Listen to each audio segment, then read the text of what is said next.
नमस्कार मंडळी. तर आज एक जरा शॉर्टकट मारायचा होता. हे बघा सगळे बांगडे आहेत छोटे, त्यांना सर्व मीठ मसाला, आलं लसूण पेस्ट सगळं काही लावून ठेवले, आगळ वगैरे. तर आता ह्या केळीच्या पाण्यामध्ये मी हे सगळे बांगडे व्यवस्थित अगदी लावून घेते आणि कमी तेलामध्ये अगदी झटपट रेसिपी आहे. तर हे पटकन होऊन जातात फ्राय.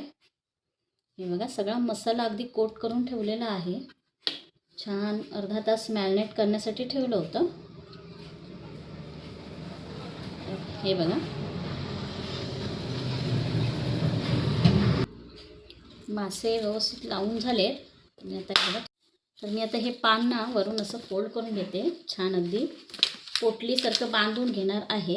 हे बघा बांगडे छोटे असल्यामुळे ना तर हे दोरीने छान बांधून घेते. हे बघा अशा प्रकारे मी हे बांधून घेतले व्यवस्थित. आता मी हे फ्राय करायला ठेवून देते. तेल गरम झालं आहे बऱ्यापैकी. आता मी हे ठेवून देते. हे बघा वरून हे झाकण लावून देते. थोडा वेळ 10 मिनिटापर्यंत हे असंच ठेवून देणार.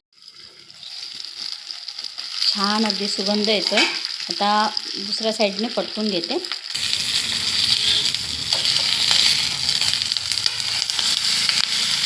आता या साईडने शेकण्यासाठी ठेवून देणार आहे. इथे मी थोडासा कोळसा गरम केला आहे आणि मला थोडंसं स्मोकी करायचं आहे. तर वरून झाकण लावते. आपली मच्छी फ्राय होत आलेली आहे. तर आता अगदी छान सजावट केलेली आहे. सुंदर बांगडा भाजलेला आहे.